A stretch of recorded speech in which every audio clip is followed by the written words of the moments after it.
brother and sister,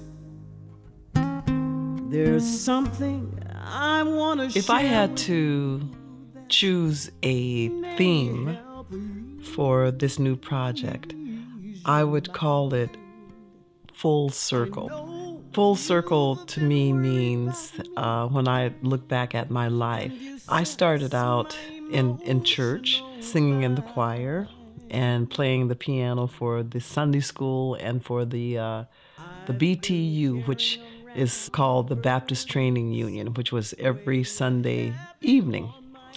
And so my first music is gospel music.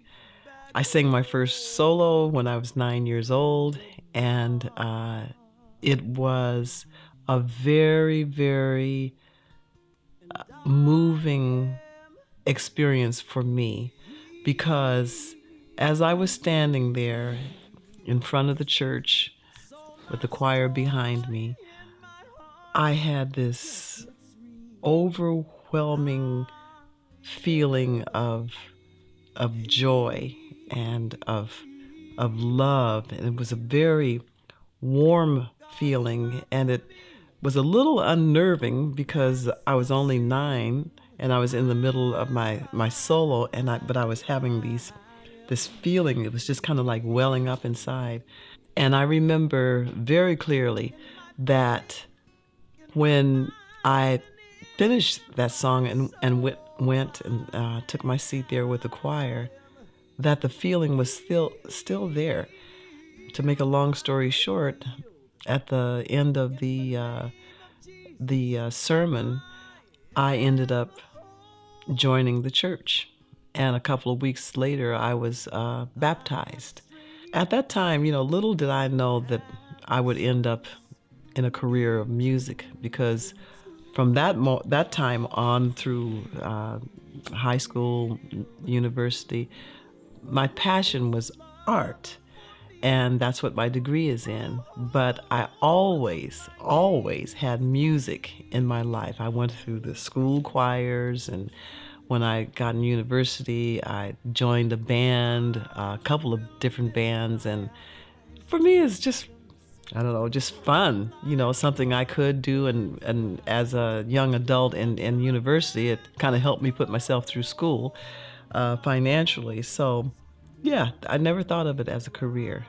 But by the time I graduated from university and got my teaching position, I had this huge realization that music was my true calling.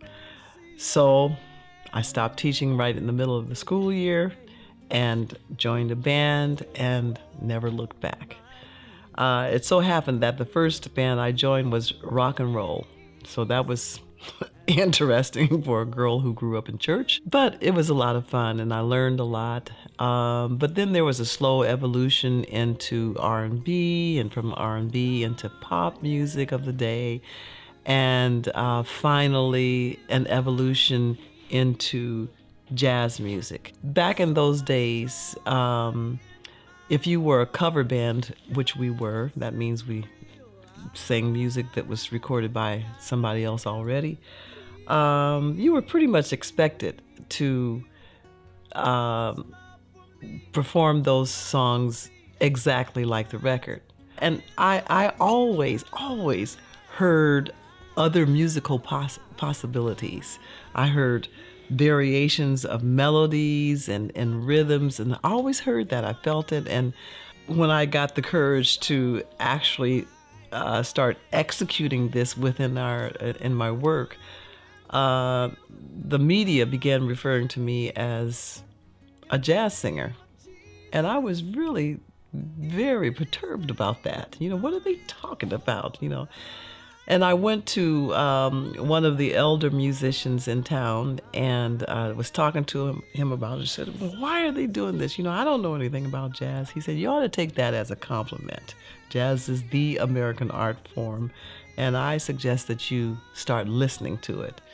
Well, I took his advice, and I heard more and more possibilities, and I got bolder and braver trying these things out on stage. So for me, jazz was an evolution into a form of music that expected me to hear something different, to improvise, as it were. So it was a match made in heaven. I had a career and was very, very, very blessed to never have to do any other kind of work except music. I've traveled the world. I've sung for politicians, for royalty. I've sung in small combos, big bands, symphony orchestras. I've had an opportunity to teach vocals, jazz vocals, but also vocals for any style of music that is non-classical. I love teaching as much as I love performing. Well, there's a place. In 2015, I was living in New York, and was having thoughts about life, about my contribution to the planet, and many conversations with Alfie. And any of you who are old enough or know anything about the song Alfie, you know that the first line is, "What's it all about, Alfie?" So I had many conversations with Alfie, asking him, what the heck is this life all about? Because I found that I didn't feel quite as focused, as passionate, as inspired as I had for so many years anymore. And although I was being blessed constantly with all kinds of musical opportunities, there was just something missing, and I couldn't put my finger on it. So, and this had been going on for some time, before 2015. But I would always kind of push it way back, get rid of it because I'm busy and all that kind of thing. But when I got quiet, every time it would just right there back in front of my face. So when I went to New York, I began questioning myself, well, what is this? What is the problem? What's missing? And I began to pray about it. And those prayers turned into what I call fervent prayers. Now, the difference for me is praying is, expressing your gratitude for your life and all of that kind of thing. But fervent praying is very, very highly emotionally charged praying. And I've done that kind of praying a few times before in my lifetime, and I know that every time it went there to that level, something happened. And I got what I wanted, what I was praying for, but it was to no manipulation from me. Series of events just happened and just led me down this path to having these experiences that led me to what it was that I was truly desiring. So, and in order for that to happen, I just had to submit.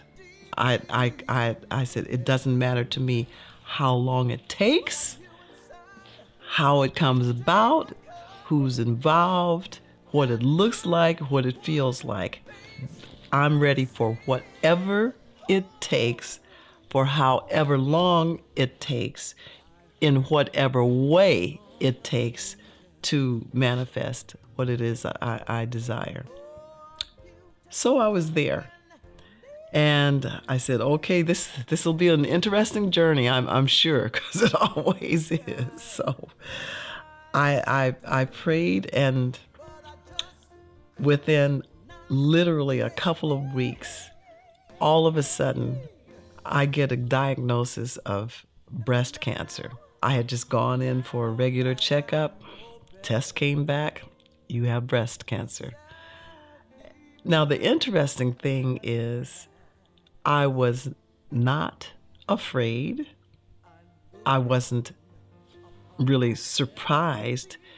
It just felt like, okay, here we go. Here we go. The journey begins. And I went through, all the testing. I moved back to Vancouver from where I had been living, from New York, and started that process. The first thing I did was I changed my diet. I went organic, all organic. I was almost there anyway. And I also began meditation, and this was guided meditation, which is a very enjoyable form of meditation for me. I tried different kinds over the years, but this was really good. And I had the help of a really, really good friend who was very good with this kind of thing, and was a very intuitive person. So my friend says, you should try the guided meditation. And she suggested that I just simply go on YouTube. And there was a woman who had many meditations on various subjects, I think over 50, by the name of Lillian Eden. And she said, just check her out, and go through the list of meditation topics and just pick the one that resonates with you. So I said, okay. Now, just to backtrack a little bit, when I was growing up in church as a as a child, I used to hear the mothers of the church. Now, these were the senior citizens, the senior mothers of the church, and a lot of these women were from the South, and they were what the old folks used to call seers. Now, seers in present day lingo, they would be called mediums or psychics, that kind of thing. But these women had the gift of being able to, how can I say, converse with the world of spirit. And we talk about ghosts and things like that. I think they usually use the term spirit rather than ghost. But anyway, I used to hear them talk about their experiences, and there were times when some of the spirits that they encountered were not necessarily nice ones. And that used to scare me to no end, So although in my heart, in my spirit, I believed that there was this spiritual realm, my prayer to God was, God, please don't ever let me see any of these spirits. I don't want to see them. Okay, I know they exist. I hear so many stories about people who've had encounters, but I personally do not want to see any of that stuff. So, and I had many experiences, but I didn't never saw anything. But here I am, diagnosed with cancer, and I understood why I had cancer. I understood that I created it, and I understood it was an answer to my prayer, and this whole entire experience was going to lead me to the manifestation of that prayerful desire. I decided, when I was looking down the list of Lillian Eden's meditation topics, to start with meet your spirit guide. I said, okay, this is good. This ought to be interesting, And of course, now I'm grown up, and I've done a lot of reading on the subject, and I've had lots of experiences. So I felt I can handle this. I'm wide open for whatever happens, because that's what I told God. Whatever it takes, in whatever form, for however long. That's it. I'm good. Well, I met my spirit guide on that first time out, and that first time led to many, many, many, many, many other encounters, because I was meditating almost every day. To fast forward, I ended up going through chemotherapy. And one of the things that happened actually before chemo, as I was going through the healing process and through meditation, was songs started coming.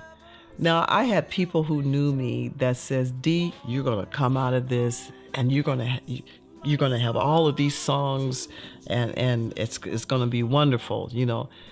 And every time somebody said that to me, I would just kind of think to myself, now what the heck?